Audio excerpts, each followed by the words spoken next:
Puntahan natin doon mga kaprobinsya. Kasi sa mga nakaraang gabi po, may napapansin po tayo na may bingala dyan. Baka may sisiw yun. At hindi umuwi dito sa atin. Nung nag-ingay yung mga bingala natin, parang sumagot siya dyan. At hinala po natin, baka may sisiw siya. Kaya hindi siya umuwi. Yung mga bingala natin, kahit saan saan lang sila nag-itlog. Yung iba nga, hindi na namin napansin na natisat na. Sa mga nakaraang buwan, may mga sisiw sana yung bingala natin, pero hindi po namin napansin. Nawala lang yung mga sisiw nila or namatay, hindi nakasurvive. Dito sa amin mga kaprobinsya, mga ilang araw pa lang na walang ulan, pero natuyo na yung lubluban namin dito. Mga isang linggo pa lang siguro na walang ulan, pero natuyo agad yung tubig dyan. Napakadali lang natuyo.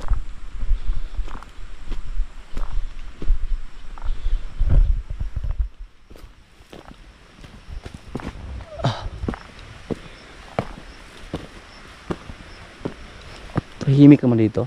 Wala namang nag-ingay na bingala.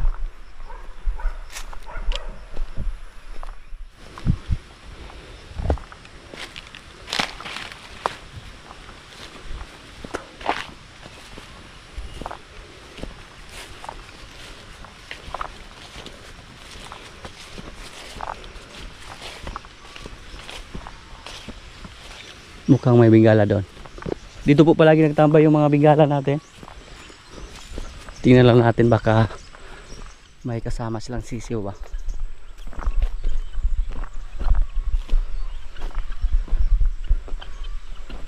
Napakabilis na nakalipat dito. Kanina nakita pa natin sila doon sa kabilang area, pero ngayon andito sila.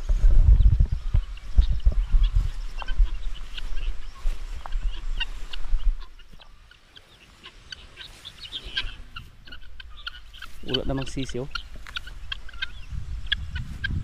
Baka sinadya lang sa ating bingala na hindi umuwi sa ating area.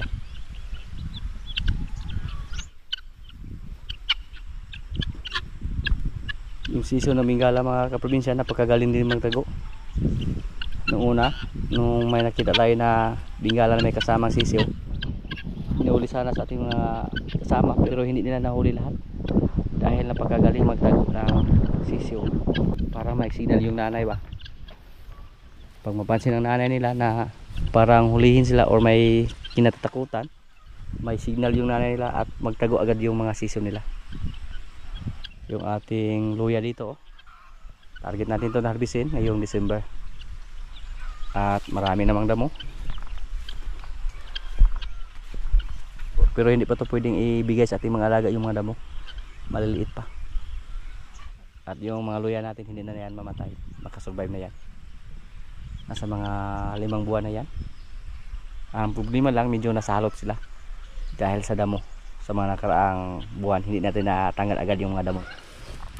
Yung mais namin na sweet corn mga kaprobinsya, na harvest na. Yung sili namin, hindi na namin natupag, hindi na namin harvest. Yung aming labuyo, maraming hinog na. Ipa-harvest natin yan mga kaprobinsya, tapos magpagawa tayo ng chili sauce. Try natin. Tapos dito magpa-araro naman tayo sa sunod ng mga araw. Ito pwede na itong araruhin ulit. Tapos taniman ng mga gulay. Puro na hinog yung bunga nating sili. Hindi namin naubos kasi maanghang yan. Minsan po parang natakot na yung mga kasama natin dyan na kumain ng maanghang na pagkain. Ito maganda sana to sa ating mga alaga na kambing, pero may mga kasamang sitaw na mga baging, hindi pwede. Baka ano pa, makunan pa yung alaga natin. Hindi ito pwede sa mga buntis, hindi pwede yung mga sitaw. Yan lang po ang pagkaalam ko. Narinig lang natin yan. Maganda sana ipasulito yung mga kambing. Ang maganda ipasulito yung mga lalaki lang. Maraming baging. Tingnan natin yung ating bingala dito na naglimlim, baka wala na. Uy, ang dami mga kaprobinsya oh. Pero sayang, parang kinain ng kuan oh, langgam. So dito sila paulit-ulit na nag-itlog. Ang gagawin natin dito, kunin natin yung mga bagong itlog, tapos ibalik natin yung iba, at saka isprehan. Siguro may nabasa dito, kaya ito yung kinain ng langgam. Napakasayang mga kaprobinsyo. May nabasag sa mga itlog na ating bingala. Ang ganda sana kasi dito lang sila paulit-ulit na nag-itlog. At marami oh, nabaon sa lupa. Palagyan natin ito ng kuan, mga damo.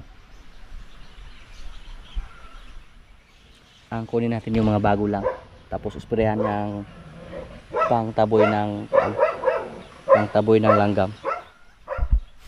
Kinain ng langgam. Maraming langgam yung itlog nila. Nilanggam.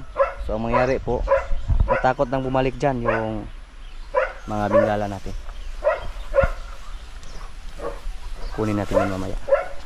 At yung isa natin baka oh, si Bitang, yung tiyan niya,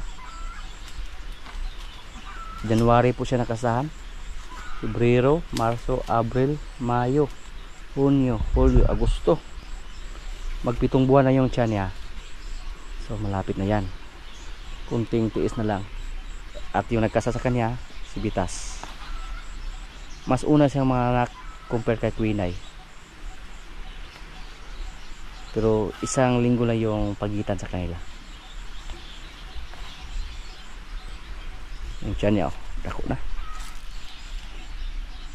Season na po ngayon sa avocado. Pag umuwi tayo ng Bais, marami tayong madaanan ng mga display ng mga avocado. Sige, buti na lang napuntahan natin yung mga itlog ating bingala dyan. Kasi pag hindi pa natin napuntahan yan, ang mangyayari, hindi na bumalik yung bingala dyan sa pag-itlog. Tapos lumipat naman sila sa ibang area. Kunin natin yung mga bagong itlog, tapos isprehan para mamatay yung mga langgam na dumapo sa ating mga itlog ng bingala. At yung mga bagong itlog, palimliman natin doon. Yung aming kalabaw na si Palo.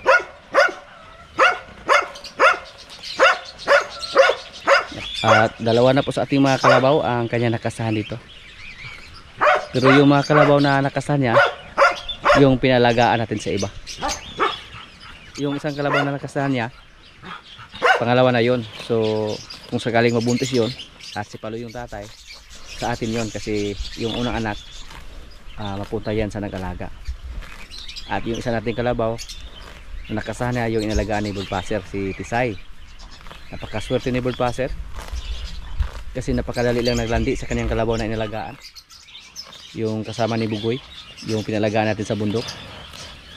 Buti na lang hindi na tuloy sa pagbinta yung isa nating kalabaw. Si Palo ngayon mga kaprobinsya, parang budget lang yung pagkain niya, yung kumpay. Kasi kulang na kami sa napir dito ngayon. Malapit na maubos at marami po yung alaga natin.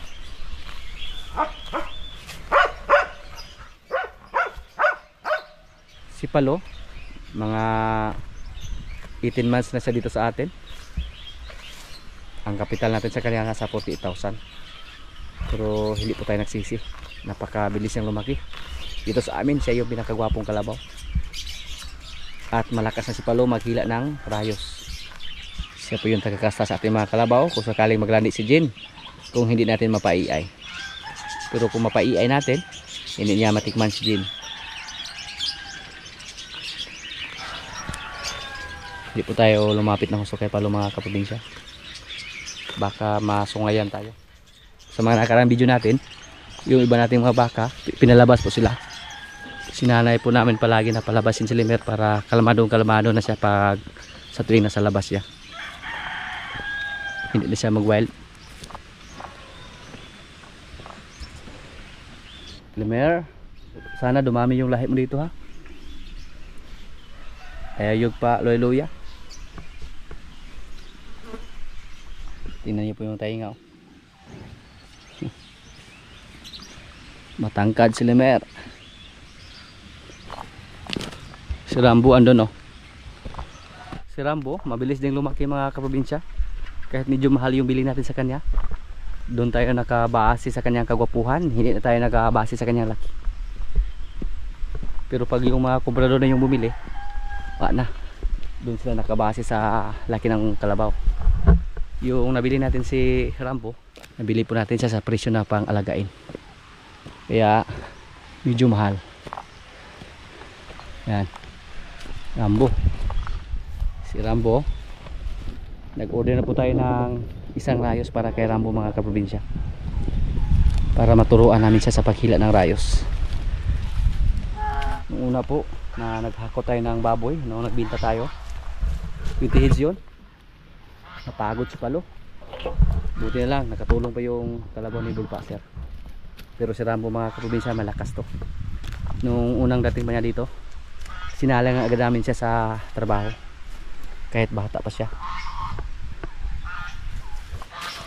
Kaya muntik nang nasalot si Rambo. Lumaki yung tiyan ni Rambo. Ang ginawa lang namin, pinurga lang namin siya. May nagtanong kung anong vitamins yung ginamit natin. Hindi na po tayo gumamit ng vitamins. Purga lang, sapat na. Disclaimer lang po, paminsan-minsan lang kami nagbigay ng vitamins kung masyadong payat yung alaga natin. Pero pag sa tingin namin na purga lang yung kulang, yun lang ang binigay namin sa kanila. Yung isa nating baka dito, psst. Hindi pa natin ito napurga mga kaprobinsya. Psst. Psst. Psst. Psst. Psst. Psst. Psst. Yung pagkain niya hindi din naubos oh. Pero kung ang ibigay natin yan kay Rigor, ubusin yan. Dahil sa patuloy na pag-ulan, hindi po nakalabas si Rigor. Yan. Gorge. Ayaw pamatid ko na. Ay panungay. Ito ko ni Rigor. Nuwag ko na, nuwag.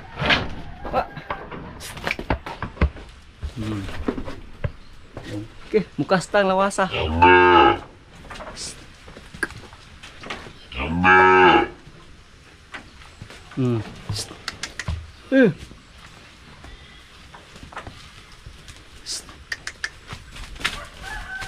Mamatid pa yun. Hilas-hilas ka, Gor.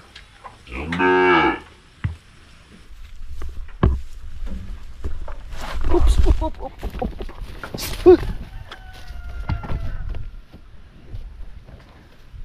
Yan, si Rigor mga kaprobinsya.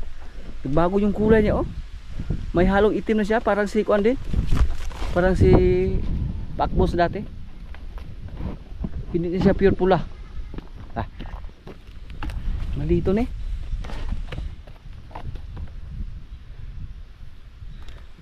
Dati po pula si Rigor. Yung kulay niya. Kaya kita Gor. Uy. Bata ka pa pero matapang ka na. Hilasa. Murag na kong lawas. Yan, si Rigor. Gwapo naglawas. Gwapo na. Lasa ni mo Gor. Gura magkagdako kayong baka Gor.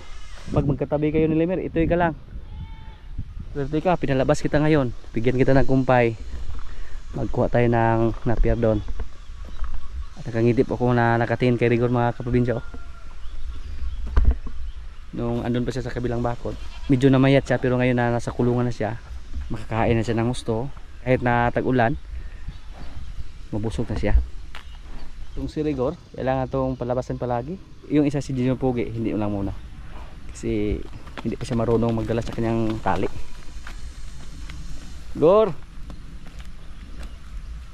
Huwag kang mag-alala Gor. Ikaw yung alagaan namin dito.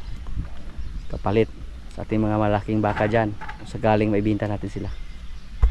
Huwag ka lang magtapang-tapangan Gor ha. Busal, check natin. Baka may sugat na yung mukha mo. Okay lang. Napakadali lang nagbago yung katawan ni Rigor mga kaprobinsya. Mula nang nawalay natin siya. Pero yung kulay lang niya ang nagbago. Parang may halong itim na. Si Pugi naman yung tatay niya. Hindi naman ganyan yung kulay ng kanyang tatay. Pati yung kulay ng kanyang nanay hindi din ganyan. Naalala ko po mga kaprobinsya yung mga baka natin na galing sa Dudulbako. Kasing laki po ni Rigor dati. Sila si Kungkong, si Bitas. at si Duldul. Si Rigor may kahawig yung kulay niya kay Bitas nang dumating dito. At nung lumabas si Rigor, kulay pula siya, pero ngayon may halong itim sa balikat. Yan. Ni kuspaw yung kulor ni Fade. Magkuha tayo ng ipil-level para kay Rigor.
Malapit na po maubos yung mga napir namin dito.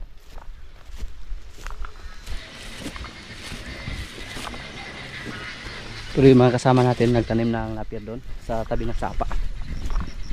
Sayang yung area, sayang yung bakante, kaya tinaniman nila.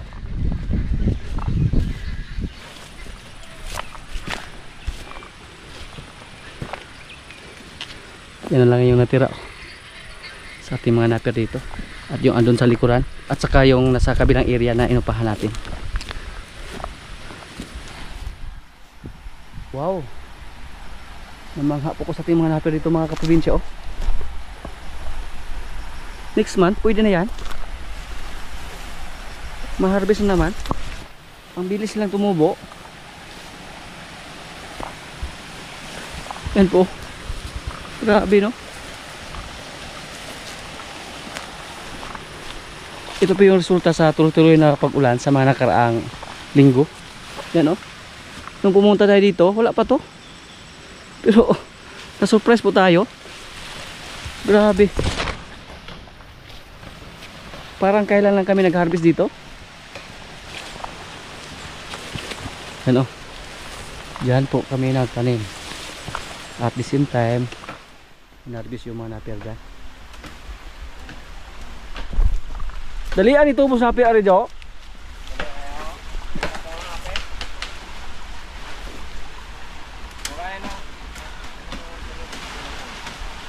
Maka survive kita ane.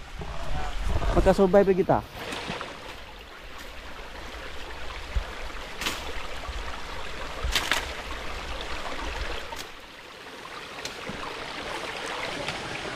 Ano, tinaniman namin. Kahit nasa tabi ng sapa. Kung maanod siya, pag magkaroon ng malakas na baha, walang swerte. Pero paminsan-minsan lang yan na magkaroon ng malakas na baha dito sa amin. Pati doon, taniman namin. Tambok kayo sa? Tambok kayo na nangapir diya?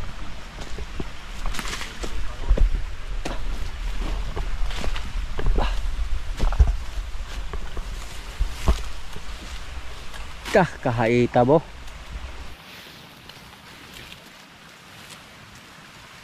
Nagay-bayang mag-o. Kasi nagay-bayang mag-o.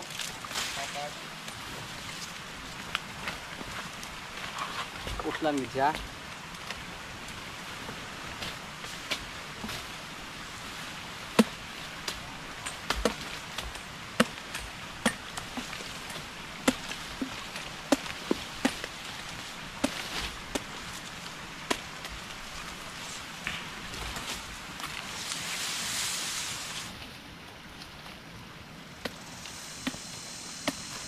Yang kuha na dong.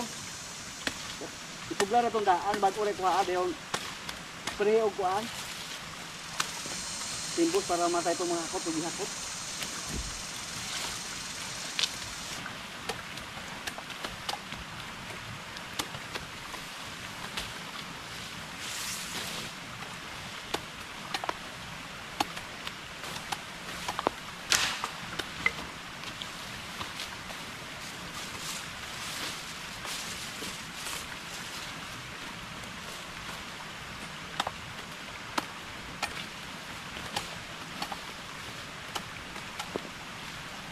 Natugtad po siya. Subo na. Nagay, kung ada puno ka na. Lumi mo nga na. Tikitikan na ko na ko. Okay. Sorry dong.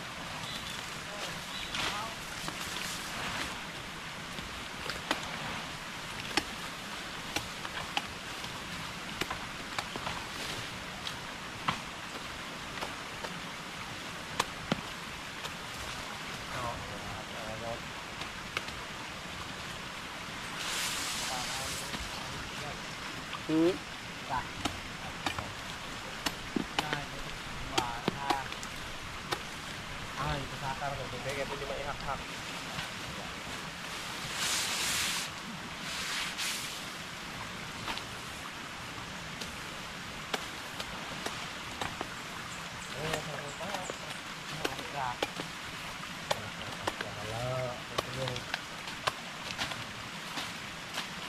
Wala siya.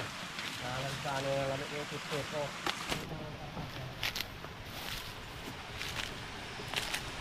Tingnan natin yung ating bagong tanim na nappier. Yan po.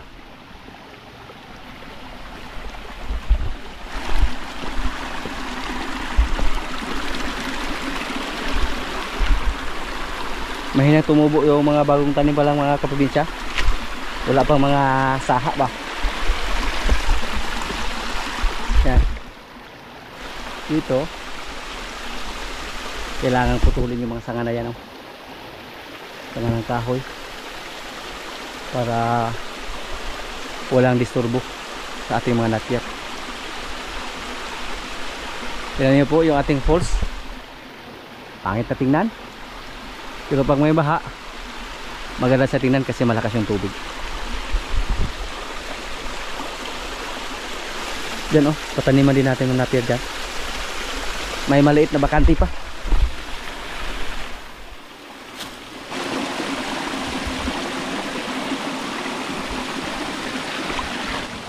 Murag us kapasalan na ba yung mga nappier arig na ginuton?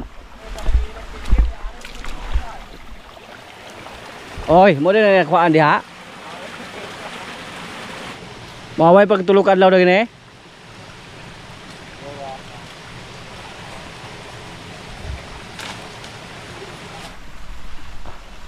Agrabit rin, nawala rin sa kaon lagi ito sawa.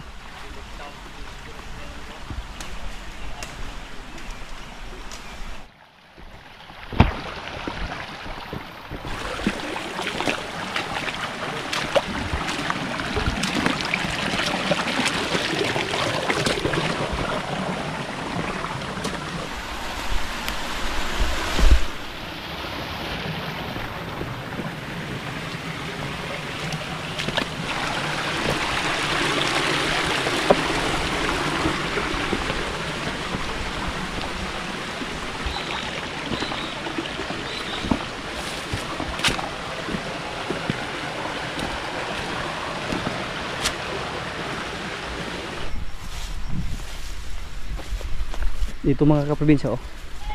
Taniman din namin to ng napir. May bakante din.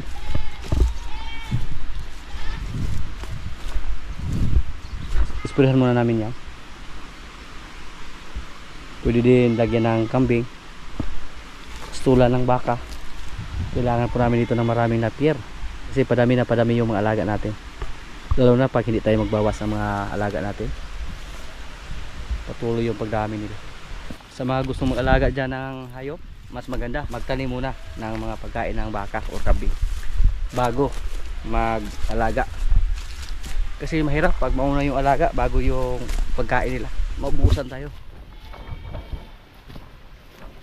Yung area natin dito, pag 4 or 5 baka lang, kayang-kayang pakainin sa ating mga napir dito, hindi tayo maubusan. Pero marami po yung alaga natin dito.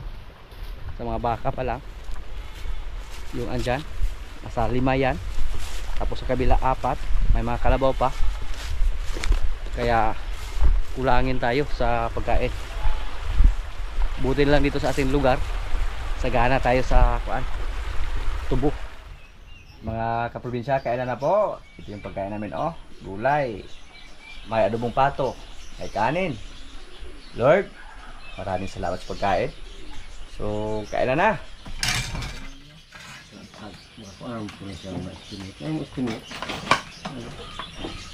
May mungkuna niyo.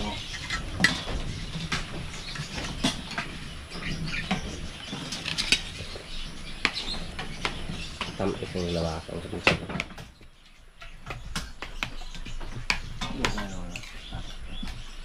Ubah ng tubig ano yan.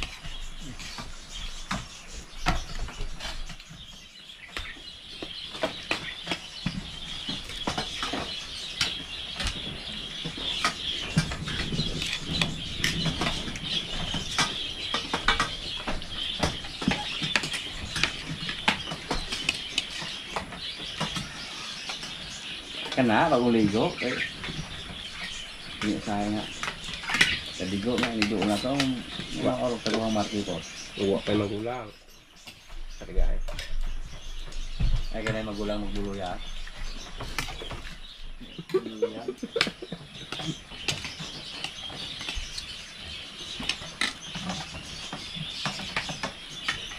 Manay, mangoyap. Nya oy liho. Oy tumas hao naman ha. Ana kakulod ba sa karon? Ito sa ka. Kuman. Ha?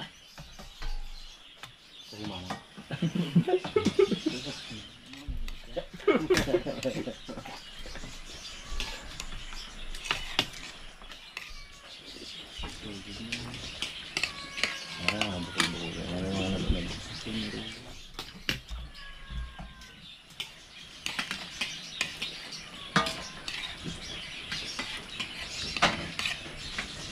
Makikita ko sa balik ng tao na.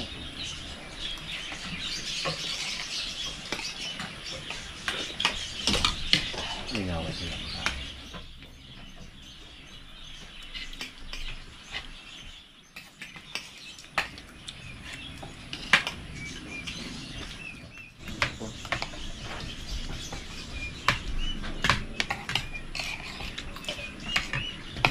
Makuha yung kayo suta itong dalagan ba? Wala lang ito yung ating taas na sila. Di ito gabi, dalagan ito. Nakahan mo? Da! Alibo ka talangid. Kita na lang daw libo. Da! Ang aturog among kadungan naka 448. Apa ito? Ito ba? Tangkad ito kada. Tangkad. Pero kami mag-una review tayo, di man dito tanong sangkad.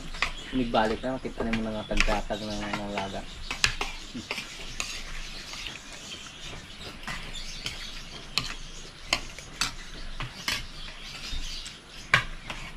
Madaka dito, tapos talaga. Ay, madaki dito bro.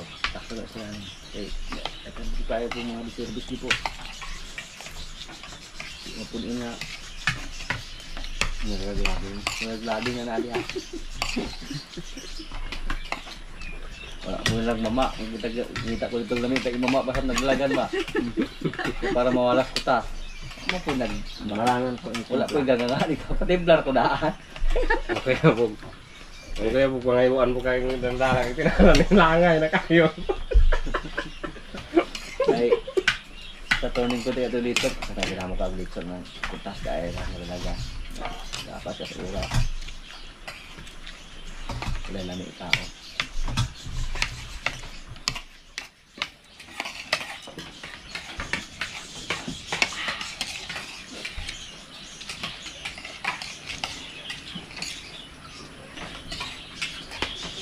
Ilan kurig ka idot.